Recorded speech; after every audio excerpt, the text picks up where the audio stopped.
This is a Film Stories original podcast.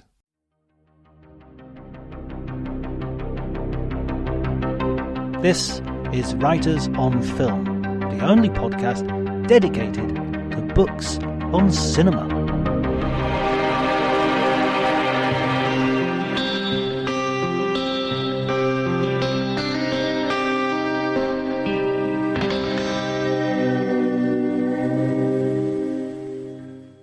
Hello everybody and welcome to Writers on Film. My name is John Bleasdale. I'm a writer and film critic, and today I'm delighted to be joined by Walter Murch. Walter is a legendary editor and sound designer whose fingerprints are over some of the best films made in the 20th and 21st century, including The Conversation, Apocalypse Now, THX 1138, and many, many others. He's also a profound intellectual and thinker about film. His books include In the Blink of an Eye, The Conversations, a conversation between him and Canadian novelist Michael Ondaatje, and now a new book, Suddenly Something Clicked, a book which looks at editing and sound design and is the first of a series of books which will encompass basically Walter's life's work. This is a relatively short episode compared to other episodes because, as you can imagine, lots of people want to talk to Walter and we were only allotted a certain amount of time. But I really want you to enjoy this conversation for the rare chance and opportunity to sit down with someone who is really a great mind in world cinema and someone who, beyond being a practitioner and a craftsman, is really a great thinker in the art. Enjoy.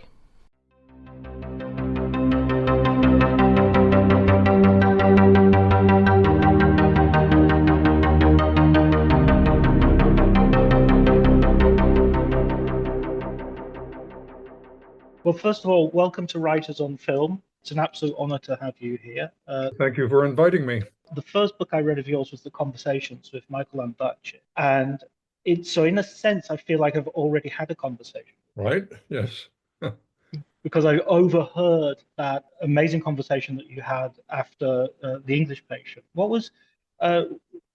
How did that come about, and what was the sort of the philosophy behind that book? Well, you'd really have to ask Michael, but it rose out of an interview that my wife, who's a radio producer in Berkeley in California, she interviewed Michael and me just after the opening of The English Patient, and I think something about how that conversation went interested Michael.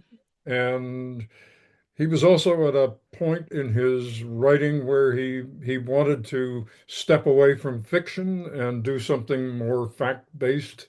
And it must have been out of that combination of things that he decided to take on this project.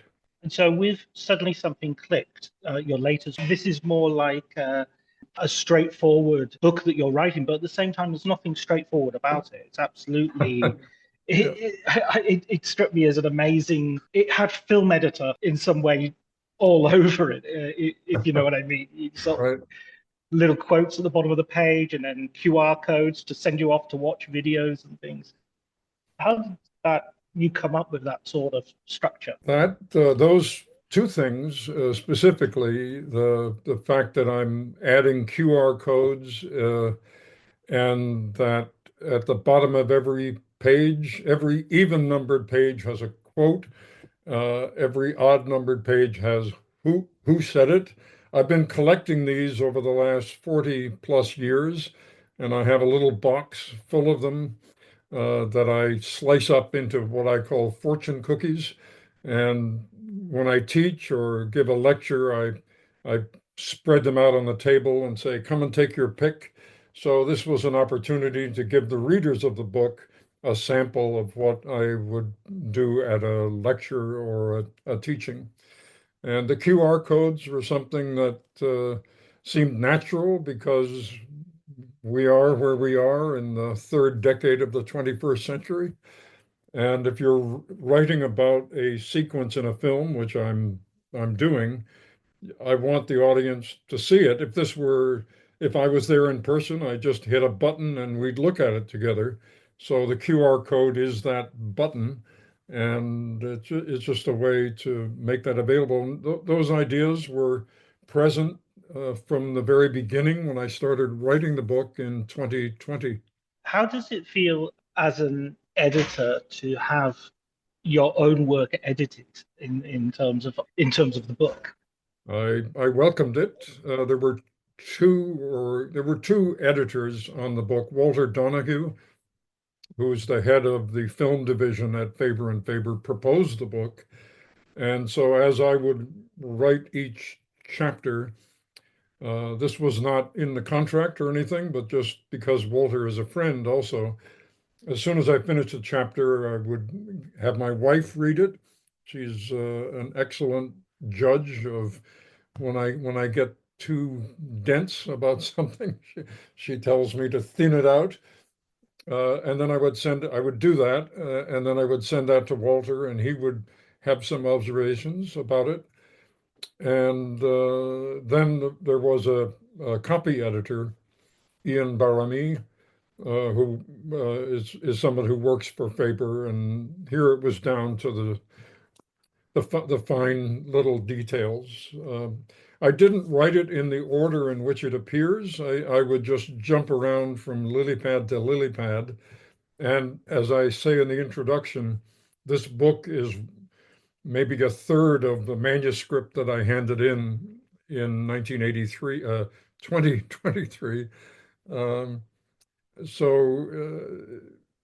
when I had finished writing in the summer of 2023, I spent about a month pushing things around, and luckily, or by some guidance from some other power, it did gravitate into three different sections.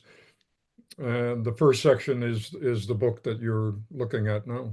No, it is recording. Sorry, I just saw the record button didn't seem to be lit. I know the feeling. I know the feeling. Wouldn't that be ironic? Yeah. I'm thinking of the editing as well in terms of listening to you talk.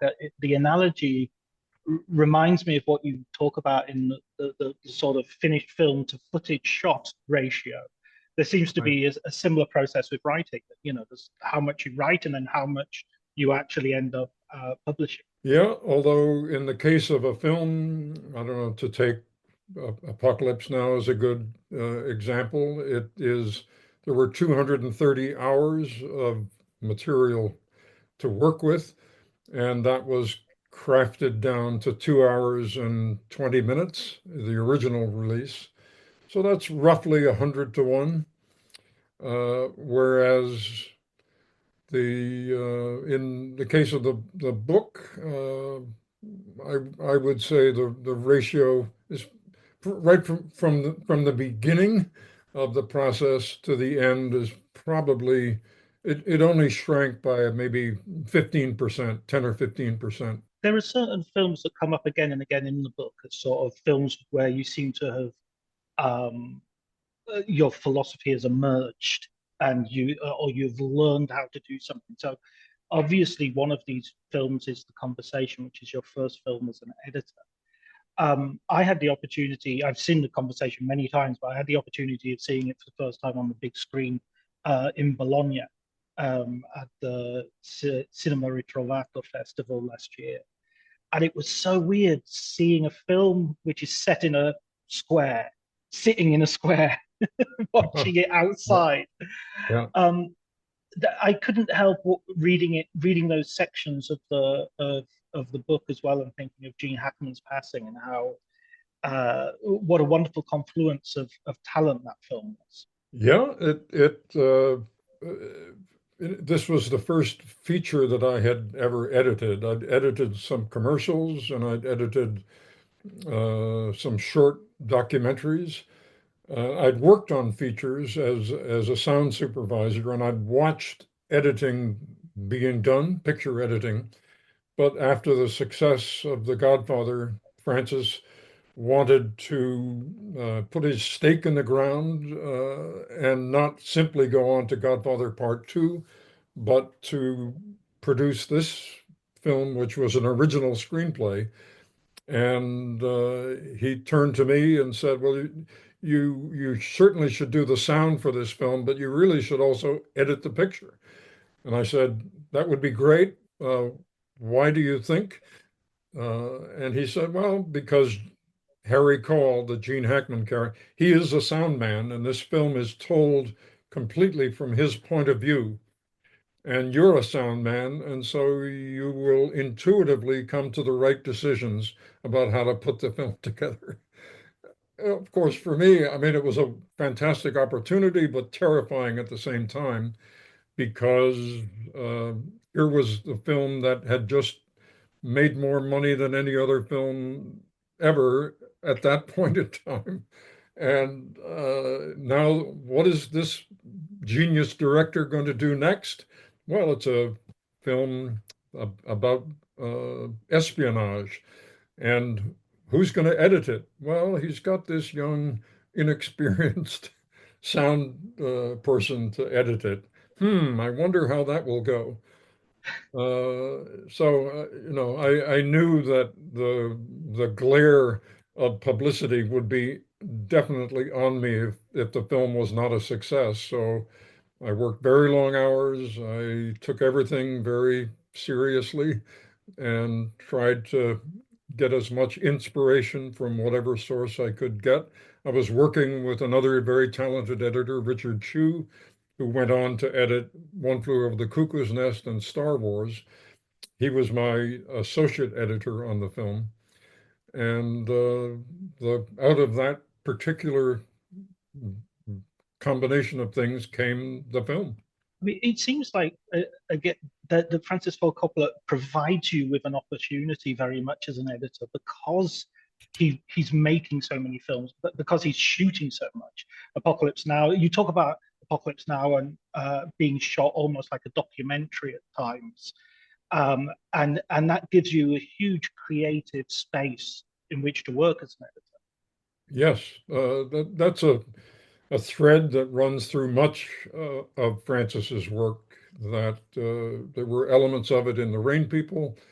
There are elements in The Godfather. The wedding scene at the beginning of the film was staged simply as a wedding party, with being covered like you would cover if you were a wedding cinematographer, but with, I think, 4 or 6 cameras. I can't remember exactly. And they just they had a party and they filmed it. And then they picked up a couple of more specific moments later.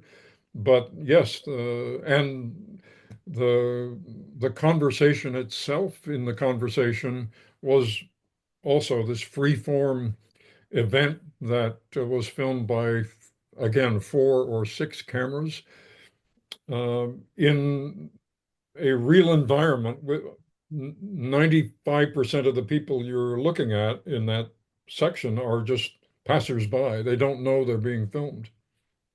I mean, that seems like a real break with classic Hollywood because you have Hitchcock and John Ford on one side, sort of editing in camera almost, not giving the editor much choice. Yeah. And then on the other side, you have sort of people like Altman, Francis Ford Coppola, Terrence Malick shooting huge amounts of footage and then finding the film in the edit. Yeah, I mean, it's certainly a question of the moment right now with films like Adolescence. Here you have, it's a 4 episode, 4 hours, uh, each episode 1 hour long, and you start filming, and an hour later, you're done. With the camera being placed on drones and going up in the air and then coming down and being put on the front of a car, all kinds of amazing technical stuff going on, but pretty impressive and invisible. And it's a wonderful experience, I'm sure, for the actors, because it's as close as you can get to live theater as an actor. The actor, are in control of the arc of your performance, and there's all that tenseness that comes from you are in a sense backstage, and here comes your moment of entrance, and you only have one chance at it. It's got to be right. Of course, they did multiple takes of it and then selected the best one, but nonetheless, each take was like uh, a performance in live theater. On the other hand, it does not allow you to have the moment that you get in Lawrence of Arabia, the cut from blowing out the match to the sunrise, which is a brilliant leap, both forwards in time and space. The one-shot film is on purpose absolutely geared to the clock of real time. And one of the glories of cinema is that it is the first temporal art to really free itself from the straitjacket of time. I think that shot in Lawrence of Arabia and probably the shot in 2001: A Space Odyssey are the two most famous Yeah. match cuts you can have in cinema. 2001 is even longer in terms of time differential. um, when you look at people, how editing has changed, and this book is so amazing as a sort of history. Sorry, as a quick digression, or not so quick.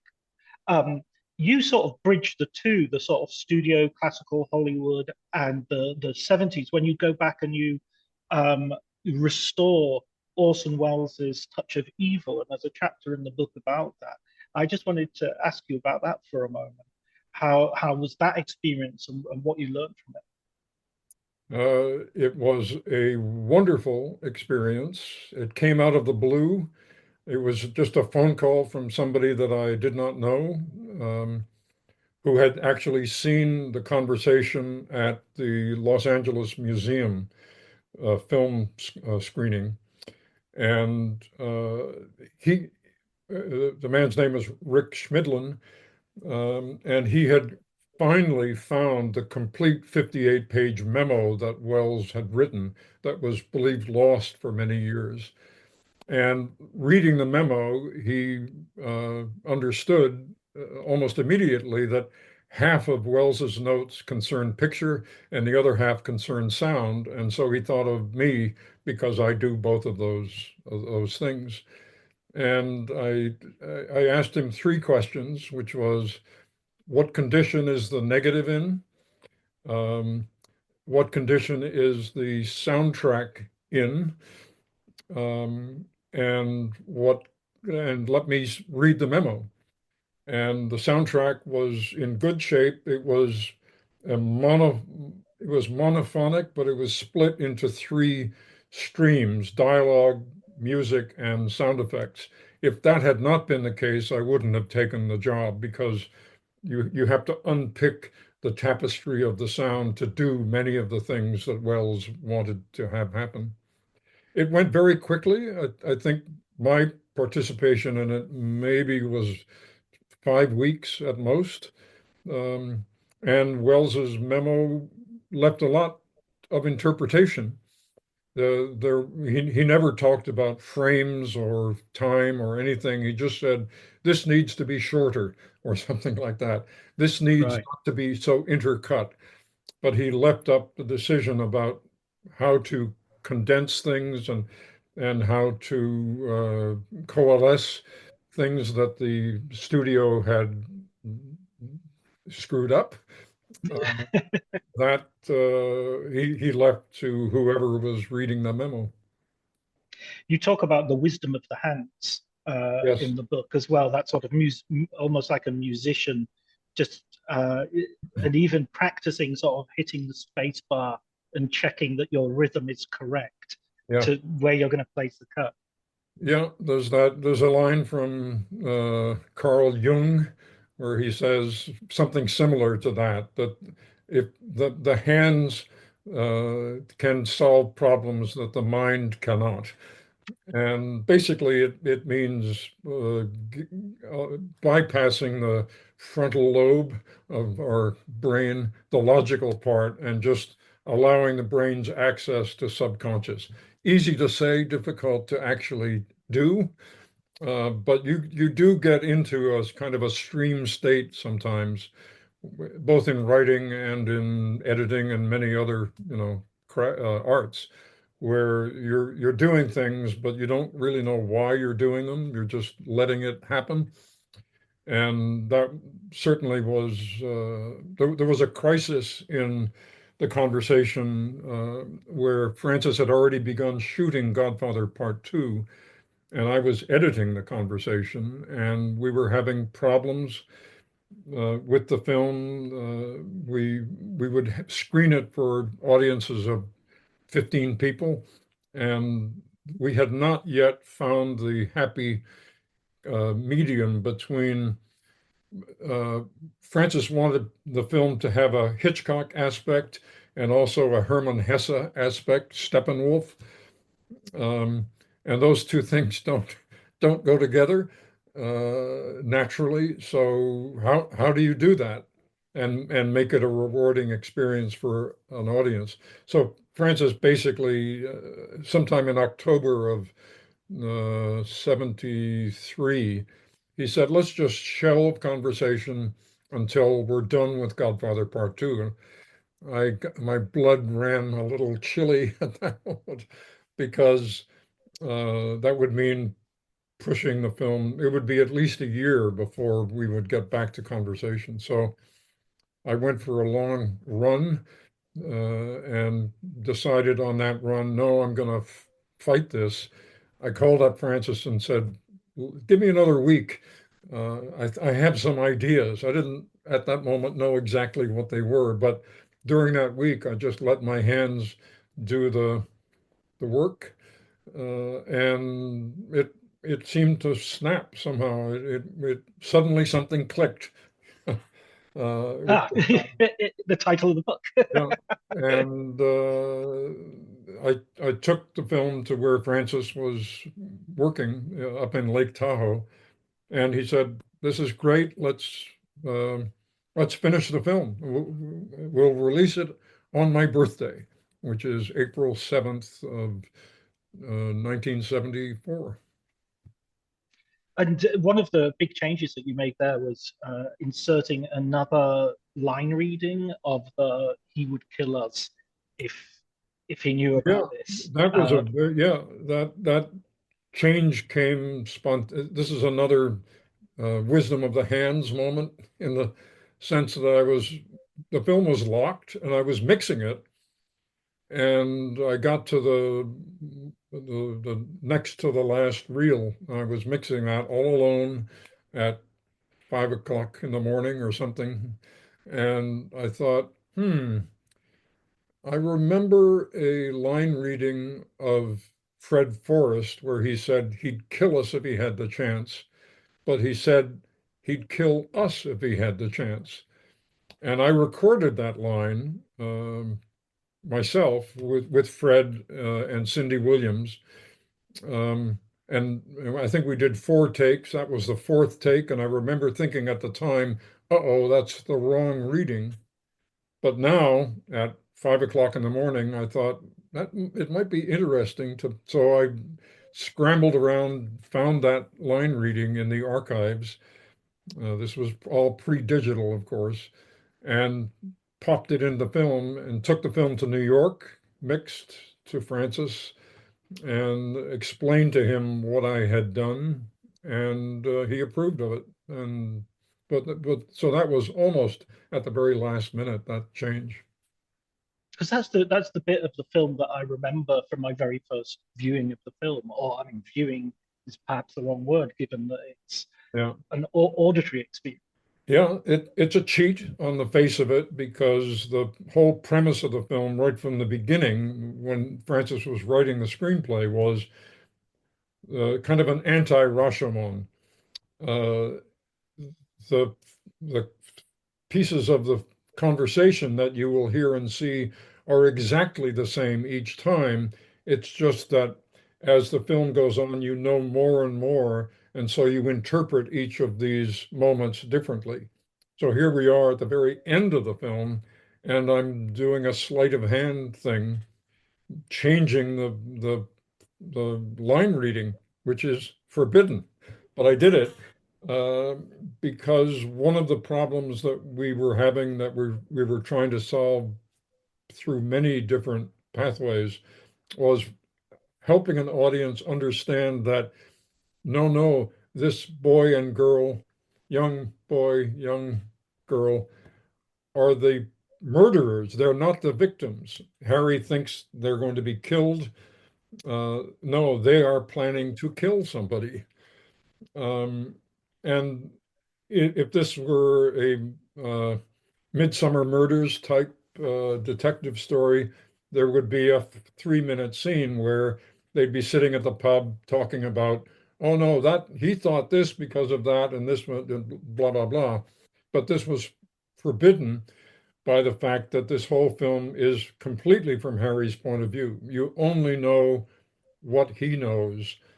And so the moment of understanding comes when he, in quotes, finally hears the reading that was there all along, but he interpreted it as he'd kill us if he had the chance. So, in a sense, we were too deeply in Harry's head for 90% of the film, and only at the end do we really hear the line the way it really was.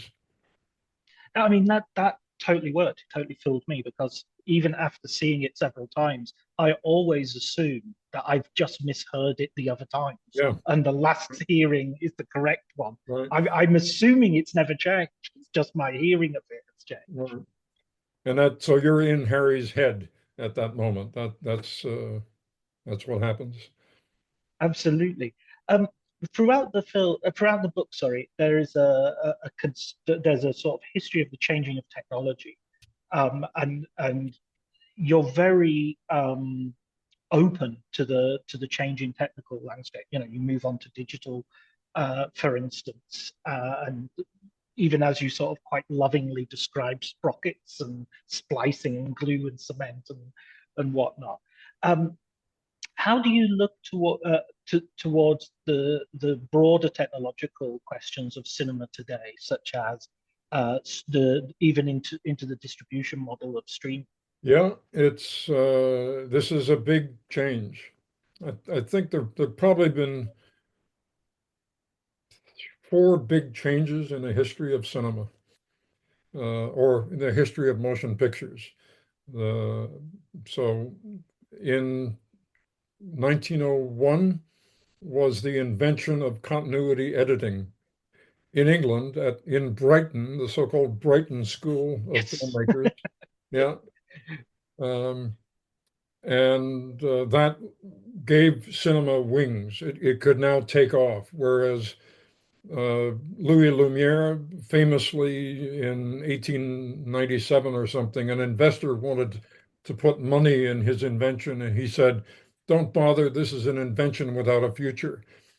Editing gave cinema the future that Louis Lumiere had denied it. The next big change was the coming of sound, the fusion of 2 different senses simultaneously, with intimate control over each of those, something no other art has. Then the coming of television, which is the the beginning of streaming in a way, the idea that you can have this in your home. Um, and then the digital revolution, which basically, let's say, the 1990s happened. Now we have artificial intelligence. How that's going to play out, it's too early to say. Uh, so it's beginning, and has already begun, to put its tendrils into the substance of cinema.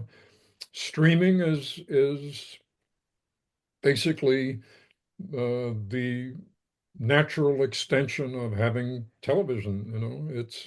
There's always been streaming. It's just that Now there's an economic model behind it, and you pay whatever it is, so many pounds or dollars or yen to get access to whatever it is that they want to show you, their library. You can look at it at any time, but there's this twist that Netflix does.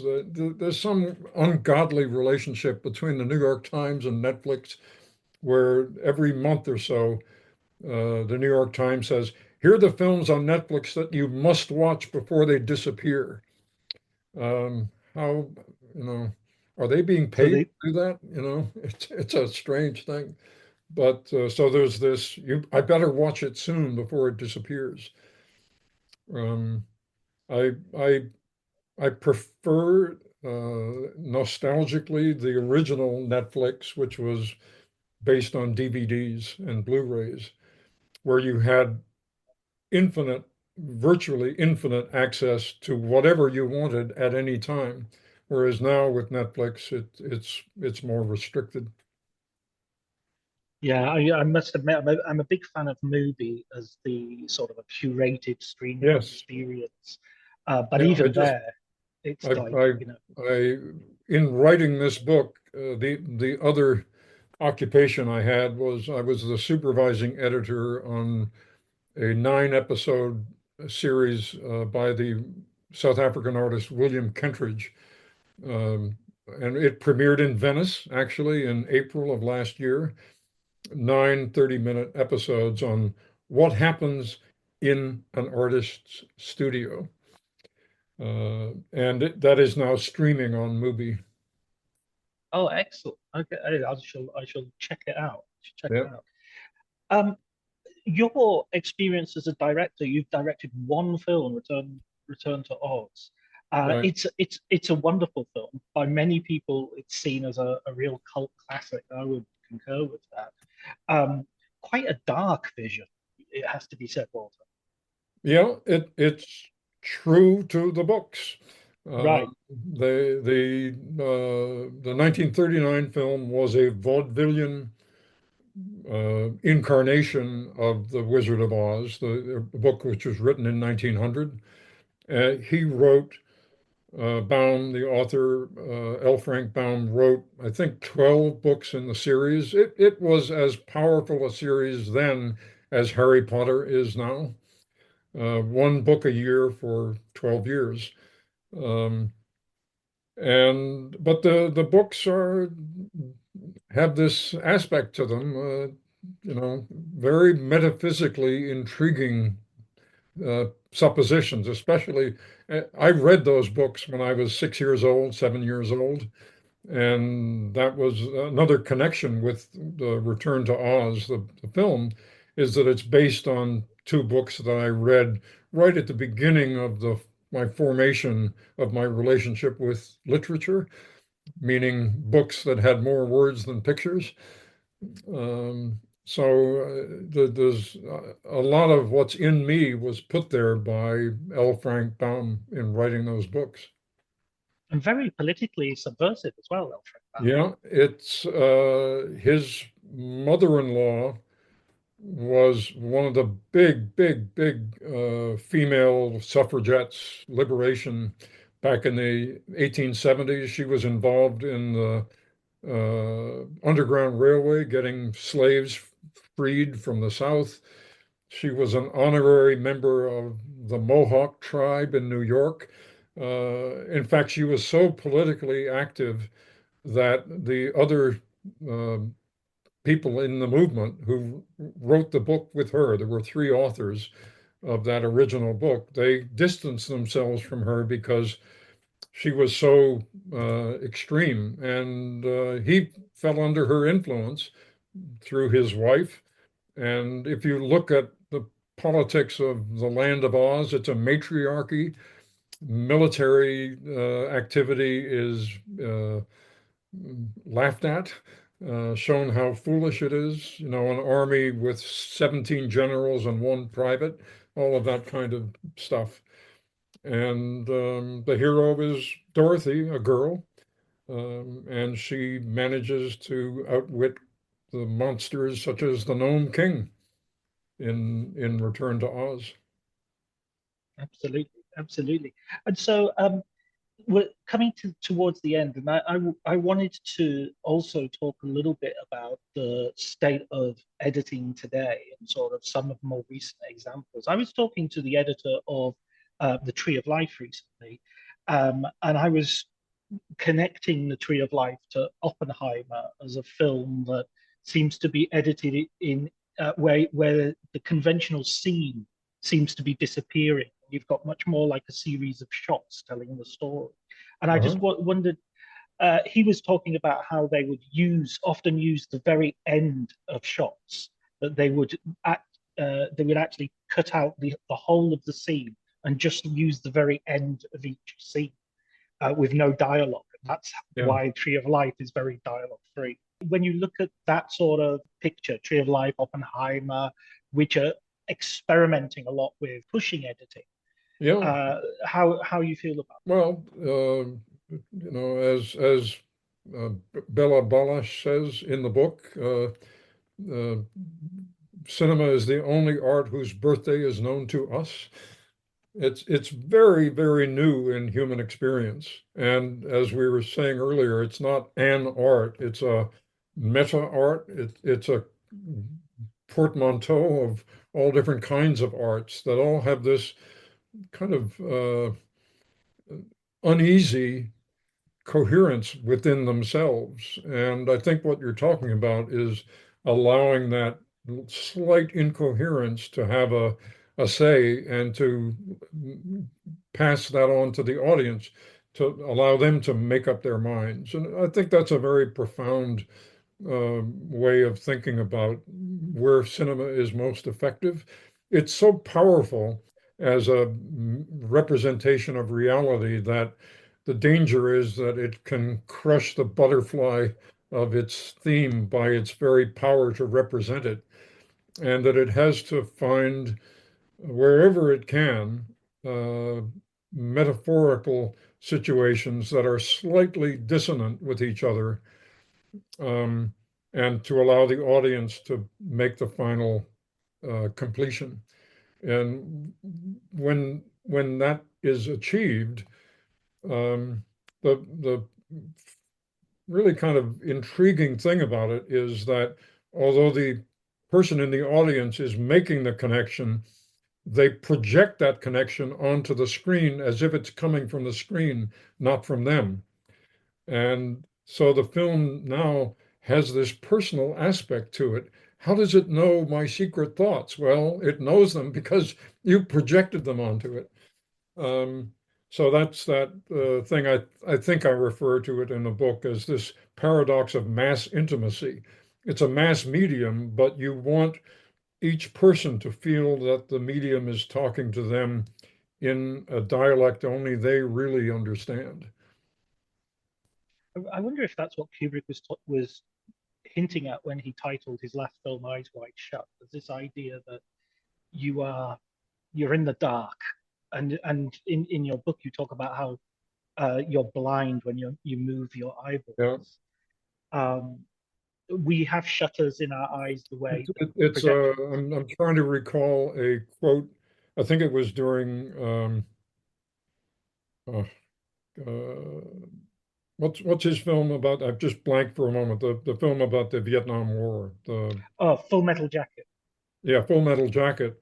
One of the actors performing, they did many, many takes, and Kubrick said, let's do another one, let's do a 30-second take or something. And the actor, who was exhausted, said, well, didn't you feel that last take was real? And Kubrick said, real is good, interesting is better. So, he's getting at that borderline between, do you feel this is authentic, or is it taking you somewhere that you haven't been before, which is interesting? Absolutely. Absolutely. I've got one last quote for you, which is you were talking about having your quotes on little pieces of paper that you. I do the same thing, and I have William Hazlitt said, "Wit is the salt of conversation, not the food." And I always love that when I'm writing, I'm always thinking, hang on, not too many of those little jokes. Right. You've got to use them sparingly. Yeah, exactly. Walter, thank you so much for joining me. It's been an absolute pleasure to talk to you. Okay, my pleasure. Thanks again for inviting me.